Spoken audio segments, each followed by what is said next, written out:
Hey everybody, this is Elise from Camp Aska, and you're listening to Camp Aska, the podcast, the show that dives into all things Aska and the people that make camp the incredible place it is. If you enjoyed this episode, be sure to like, subscribe, and follow us on social media to stay up to date with what's happening here at camp. That's at Camp Aska, CampAscca. Hey everybody, welcome back to Camp Aska, the podcast. Today I'm here with senior lecturer Patrick from the University of North Alabama. How are you? I'm great. How about you? I'm pretty good. So this week at camp, we're hosting the Hall Foundation, and Patrick has been coming for, I assume, 5 years now. 5 years. I believe it's been 5 years, yeah.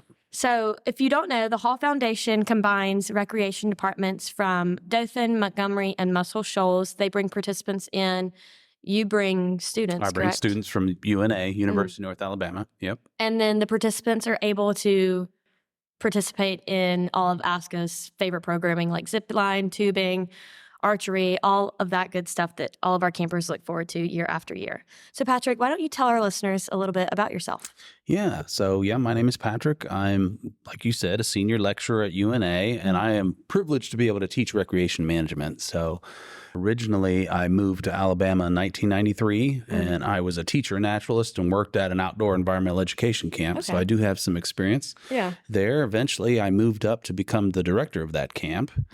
I worked in the state parks in Ohio. I'm originally from Ohio. So I've been in the recreation field for over 20 years now. That's getting old, but then life took a different turn, and eventually the camp I worked at ended up closing, which was pretty sad. But I went to UNA and got my master's. Asked if once I finished my master's, if I would teach some rec management courses as an adjunct faculty member. And I've been teaching there ever since. So eventually they hired me as a lecturer, and now I've just become senior lecturer. So, Wow. So yeah, it's been a journey. Sounds like it. So you have a lot of experience in the camp department. So you kind of get I get the scenario here. Yeah. So it's definitely adapt. Exactly. Tell us a little bit about the class that you teach. What does that entail? So it's called Recreation for Special Populations. It's a cross-listed class, so I have master's or graduate level students as well as undergrads. Okay.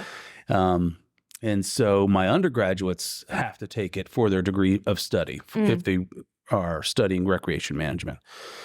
And so it's a course that I inherited as a adjunct faculty member before I became a lecturer. And it's just a great class. So basically, it's all about awareness of what people didn't know they didn't know. Yeah. Which, the biggest issue that my students face when they come to Camp Aska is the internal change they start seeing within themselves. Yeah. Because Aska is the whole course. I lecture for a week before we come. Yeah. And about the history of treatment of persons with disabilities, ADA, the different laws, and then barriers people face. But nothing makes it a reality until they actually come to camp and they start interacting with these folks that are just like you and me. There's nothing quite like being hands-on. Right. You can talk about it all day long, but until you're actually doing it. For sure. And it's a course that, unfortunately, I wish everybody at UNA could take it because what I tell my students is, because come Friday, some of them are going to be teary-eyed because they don't want to leave, right? And that's the goal. But the other goal is, now that they have that information, ignorance is not an excuse anymore. So now you've got to go and do something with it. Absolutely. I wish I could take that class. It's a fun class. Yeah, I mean, I'm sure something like that was offered when I was in school, but I was a PR major, so, Right. How did y'all get involved with Camp Aska? What turned being in the classroom to being at camp?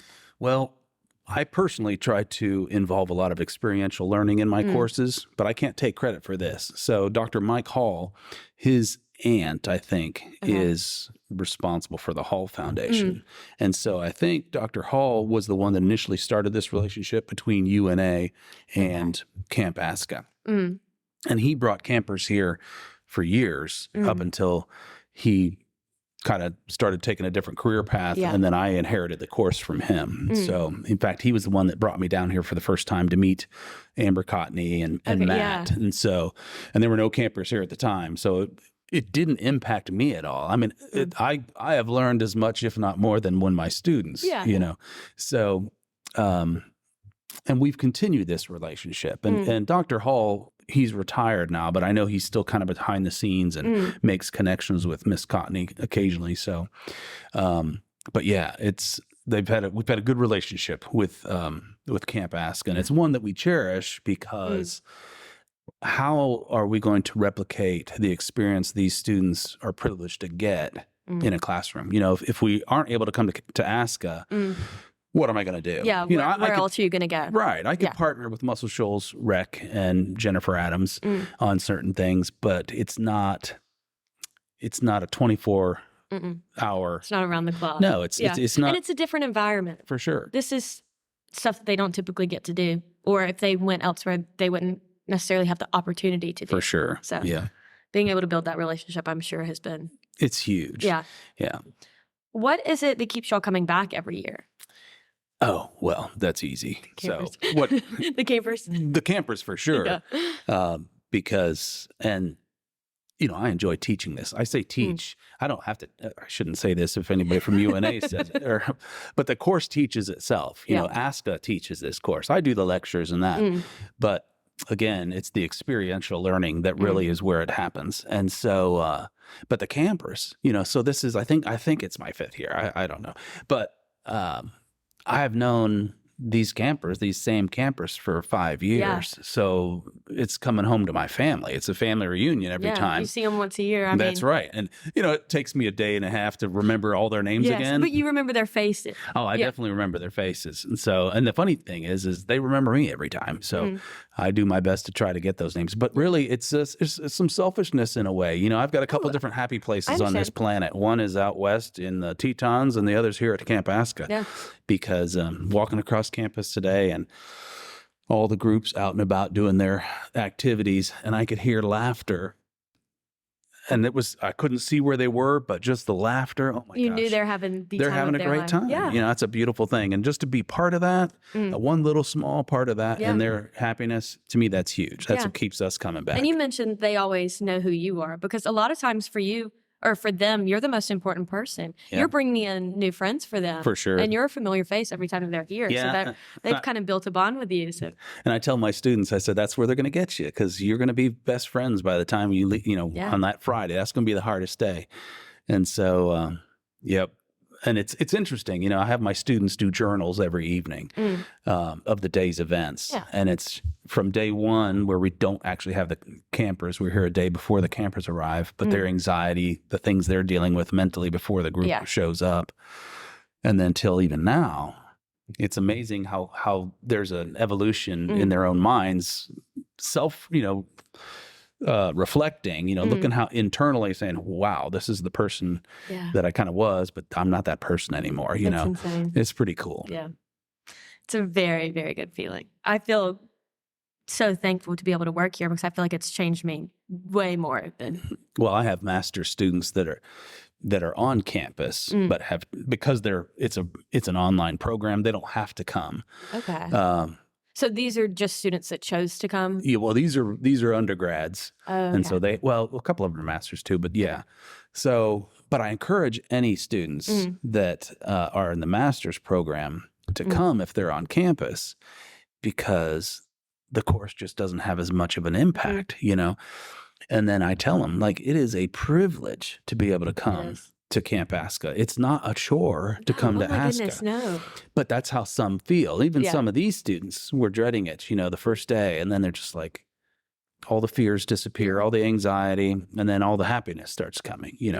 We had one camper on the first day, or not the first, with the first day of the camp, with the campers that got teary-eyed when they were doing the talent show, know, and those are golden moments. Those are moments that she's not going to forget, because of these epiphanies that happen, like, wow, so anyway. It kind of makes you sit back and realize, like, oh, I was meant to do this. Like, this is where I'm supposed to be right now. That's right. Yeah.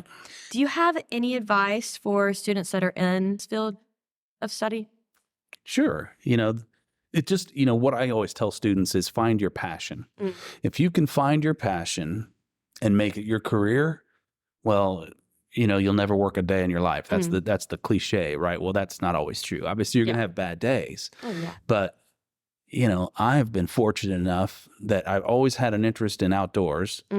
Worked in the camps for 19 years, was a state park naturalist, although it was seasonal, but I loved it, But, God has a different plan for me depending on his mood. And eventually, now I'm at UNA, but I'm still teaching recreation management. I still get to do opportunities like this where we're out in the field. I have a class where the culmination of the class is a big backpacking trip at the end of the semester. So we go backpacking, Wow. And so I still get to do those things. Yeah, you've been able to combine instead your of doing two them loves. with fourth graders, now I'm doing with college students, right? And so and college students are more independent. For sure. I have to do a lot less wiping the noses and stuff. Exactly. So yeah, for sure. But yeah, it's great to continue to be able to share my joy of nature with folks. And all it has done is just change. So that's good. So I just say, find your passion and try to make your passion your career. Yeah, I understand. So I was a public relations major. I worked here as my internship when I was in college. And I always wanted to do social media for like sports team, celebrity, something like almost unattainable in like small town, little Alabama. And then I worked here for my internship. And it literally flipped my life upside down. And I've been able, and I didn't know that I had such a passion and a joy for people with disabilities because I had never done anything like this. You didn't know what you didn't know. Exactly. I truly didn't know what I was missing out on. And now I've been able to combine my love for all things social and my love for people. And it's just been the biggest joy. It's so cool. One of my students in her journal was like, one of the things that is so amazing is how pure-spirited and forgiving this group of people is and accepting, she's like, they've accepted us right in. We're all friends. We're best friends. Yeah. And I said, I told you that was going to happen. It's not, and it's funny because you come to Camp Asca and we're the minority, we would say, right? Yeah. So, and I said, it's not, they're having no difficulties. We can't put that assumptions on anymore. That's bunk, right? But we're the ones that are trying to now fit in and try to cope and understand and do. And so it's such a huge growth moment for my students. Yeah. It's just incredible. It's cool to see. It's awesome to be part of it. Yeah. What would you say is the most rewarding part of your job? The most rewarding part of my job, that's another easy question.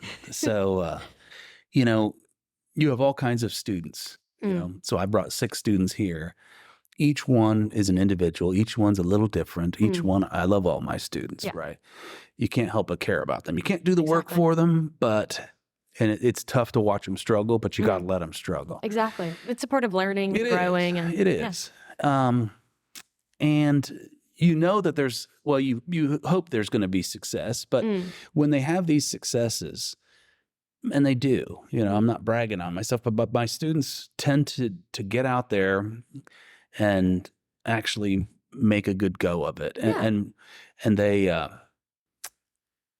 don't know, just being able to be a small part of what's getting them towards their passion and their career, to me is huge. Again, I feel like it's a privilege for me even to be able to teach students. So to be able to be called their professor and have one little cog on that wheel to get them towards their career and their success and their passion, to me, that's huge. That's really what makes it worth it to me. I had a student that he was a non-traditional student, kind of partied a little bit too much when he was younger. And I don't know if he failed out of college, but he got some poor grades. So he dropped out for a little while. Yeah. And so when I met him, he was in his late 20s, early 30s, and was still struggling to get back into the academics, but his grades started to go up. But he was fighting that GPA from when he was there before. By the time he graduated with honors.